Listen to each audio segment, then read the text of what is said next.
حضرت امام زرقانی نے یہاں ایک بڑا خوبصورت واقعہ لکھا ہے کہ ایک دن حضور سیر کرتے کرتے مدنی زندگی میں باہر تشریف لے گئے. وہاں ایک قافلے نے پڑاؤ کیا ہوا تھا اور ان کے اونٹ چل رہے تھے. ایک سرخ رنگ کا اونٹ حضور کو پسند آ گیا. قافلے والوں سے پوچھا اس اونٹ کو بیچتے ہو؟ انہوں نے بیچنا تھا یا نہیں بیچنا تھا. حضور نے پوچھا تو کہا ہاں بیچتے ہیں. میرے شیخ کہتے ہیں میں دل ویچا میں جگر ویچا جے پیارا محمد آ جاوے, نہیں میں اپنا سارا کر ویچا جے پیارا محمد آ جاوے. انہوں نے بیچنا تھا یا نہیں؟ کہا جی ہم بیچتے ہیں. اچھا کتنے کا بیچتے ہو؟ کہا جی اتنے کا. سودا طے ہو گیا. حضور نے فرمایا کہ میں کوئی تاجرانہ غرض سے تو آیا نہیں تھا کہ میں قیمت ساتھ لے کے آتا. میں تو سیر کرتا ادھر آ نکلا اور تمہارا اونٹ مجھے پسند آ گیا اور میں نے اس کا سودا کر لیا. ایسا کرو کہ اونٹ مجھے دے دو اور میں شہر جا کر کے اپنی اس کی اونٹ کی قیمت تمہیں بھیج دیتا ہوں. انہوں نے کہا میں منظور ہے. حضور نے اونٹ پکڑا اور چل دیے. اور جب حضور جا رہے تھے تو وہ حضور کو دیکھتے رہے اور جب آقا کریم نظروں سے اوجھل ہو گئے تو وہ دلوں پہ ہاتھ رکھ کے کھڑے ہو گئے. تھوڑی دیر کے بعد سکتے سے جب باہر آئے تو ایک دوسرے سے پوچھنے لگے یار یہ شخص جو اونٹ ادھار لے گیا اس کا پتہ پوچھا تھا کسی نے؟ جب کسی کو نقد سودا دیا جائے تو اس کا عطا پتہ پوچھنے کی ضرورت نہیں ہوتی, اور جب کسی کو ادھار دیں تو یا آپ اسے جانتے ہو یا درمیان میں کوئی ضامن ہو یا کوئی چیز گروی رکھی جائے. اور کہا ایک شخص آیا, تم نے اس کو اونٹ دے دیا, اس کا پتہ بھی نہیں پوچھا, اس نے کوئی درمیان میں ضامن میں نہیں دیا, تم نے کوئی شے بھی گروی نہیں رکھی اس کی, تو یار تم سب کی عقل پہ پردہ آ گیا, اس کا پتہ تو پوچھ لیتے, قیمتی اونٹ لے گیا. ایک بولا یار جب وہ باتیں کرتا تھا منہ سے پھول جھڑتے تھے.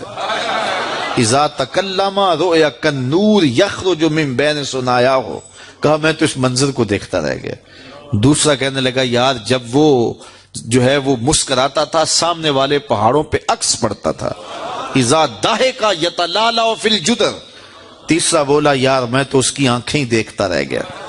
کیا خوب سجن دیاں اکھیاں نے, کیا خوب سجن دیاں اکھیاں نے جویں پر کے سرائیاں رکھیاں نے.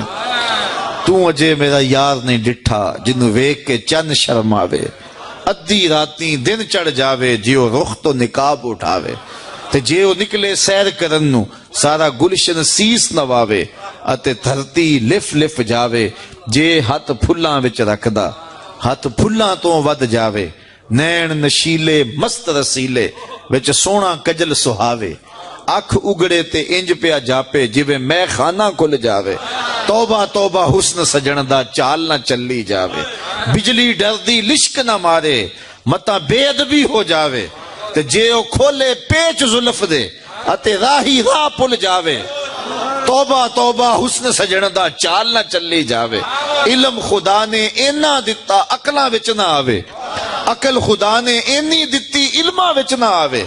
کی اعجاز نظر وچ او دی جو آوے وک جاوے. خلق او دے نے مولئی دنیا کوئی ورلائی جان بچاوے. آزم ایڈا سونا ماہی سانو کدرے نظر نہ آوے. انہوں نے کہا جو بھی ہوا تم اس کے حسن میں کھو گئے اور وہ قیمتی اونٹ اپنے حسن کا جادو جگا کے تم سے ہتھیا کے لے گیا. امام زرقانی لکھتے ہیں جب انہوں نے یہ کہا نا کہ قیمتی اونٹ ہتھیا کے لے گیا تو اب تک خاموش بیٹھی خیمے کے پردے کی اوٹ میں بیٹھی قافلے کے سردار کی بیوی نے خیمے کا پردہ سرکایا اور ان سے مخاطب ہو کے بولی انا ضامنۃ لسامان جمالکم لا یغدر بکم. خبردار اس کے خلاف کوئی بات کی تو اگر وہ قیمت نہ دینے آیا تو مجھ سے لے لینا, میں اس کی ضامنہ ہوں. انہوں نے کہا اچھا تو اسے جانتی ہے؟ کہا واللہ میں بھی نہیں جانتی. تو کہا پھر ضمانت کیسے دے رہی ہے؟ کہا جب تم سودا کر رہے تھے خیمے کی اوٹ سے میں نے اس کا چہرہ دیکھا تھا, اور جس کا چہرہ اتنا سونا ہو وہ جھوٹ بول ہی نہیں سکتا ہے. تھوڑی دیر گزری تو حضور کے غلام آ گئے کہ کون ہیں لوگ جن سے ہمارے آقا نے اونٹ خریدا تھا. انہوں نے کہا جی ہم لوگ ہیں. کہا یہ حضور نے کھجوریں تمہاری ضیافت کے لیے بھیجی ہیں اور یہ تمہاری قیمت ہے. انہوں نے کہا قیمت بعد میں دینا, ہم تو خود بک گئے ہیں, ہمیں پہلے بتاؤ وہ پیارا رہتا کہاں ہے. تو کہا یہ نخلستان مدینہ جو سامنے دکھائی دیتا یہی ڈیرے ہیں اس محبوب کے. تو امام زرقانی لکھتے ہیں سارا قبیلہ, اس قبیلے کا نام تھا وفد طارق, وہ سارے کا سارا وفد طارق اٹھا اور مدینہ المنورہ پہنچا اور حضور کے قدموں میں جا کے بیٹھ گیا. تیری تک کے ادامہ میں مرید ہو گئے. تو چہرہ اتنا خوبصورت تھا، اللہ اکبر، دیکھنے والے کہا کرتے ہیں اللہ اللہ، یاد آتا ہے خدا دیکھ کے صورت تیری۔ تو کسی سے اگر پیار اس لیے کیا جاتا ہے کہ وہ سونا بڑا ہے، تو پھر آؤ نا اس سے پیار کیجئے جو اتنا سونا ہے کہ پیر مہر علی بول کے کہنے لگے، مکھ چند بدر شاہ شانی ہے، متھے چمک دی لاٹ نورانی، کالی زلف تے اکھ مستانی ہے، مخمور مد بھریاں۔ اعلیٰ حضرت بریلی سے بول رہے ہیں، ذرا لہجہ دیکھیے کتنا خوبصورت ہے۔ بلبل نے گل ان کو کہا، بلبل کی منتہائی پرواز تو یہ کسی کو پھول کہتے، وہ پھول سے آگے تو سوچ نہیں سکتی، لیکن اس نے بھی پھول کہہ دیا۔ بلبل نے گل ان کو کہا، کمری نے سروے جاں فضا، حیرت نے جھنجھلا کے کہا یہ بھی نہیں وہ بھی نہیں، خورشید تھا کس زور پر کیا بڑھ کے چمکا تھا کمر، بے پردہ جب وہ رخ ہوا یہ بھی نہیں وہ بھی نہیں۔ وہ حسن دیا اللہ نے اپنے محبوب کو۔ تو کسی سے اگر اس لیے پیار کیا جائے کہ وہ سونا بڑا ہے، تو مجھے بتاؤ کہ حضور جیسا سونا زمانے میں کوئی ہو سکتا ہے؟ اللہ اکبر، سارے حسن حضور کے قدموں سے پھوٹتے ہیں۔ اور مجھے اتنا اچھا لگتا ہے یہ شعر اعظم چشتی مرحوم کا کہ اس نے پتہ نہیں کہاں بیٹھ کے یہ شعر لکھ دیا کہ سمجھا نہیں ہنوز میرا عشق بے ثبات، سمجھا نہیں ہنوز میرا عشق بے ثبات، تو کائنات حسن ہے یا حسن کائنات، تو کائنات حسن ہے یا حسن کائنات۔ تو اگر کسی سے اس لیے پیار کیا جاتا ہے کہ وہ خوبصورت بہت ہے، تو پھر بتاؤ حضور کے حسن، یار حضور کے چہرے کا جمال اور رنگ اور شان تو پھر حضور کا چہرہ ہے نا۔ حضرت میمونہ بنت کردم رضی اللہ تعالیٰ عنہ فرماتی ہیں کہ مجھے حضور کی زیارت کا شوق ہوا تو میں اپنے والد گرامی کے ساتھ حضور کی زیارت کے لیے حجۃ الوداع کے موقع پہ میں حج کے لیے گئی، اور حضور سواری پہ بیٹھے تھے اور میں اپنے والد گرامی کے ساتھ حضور کی قربت حاصل کرنے کے لیے اور حضور کی زیارت کے لیے پہنچی۔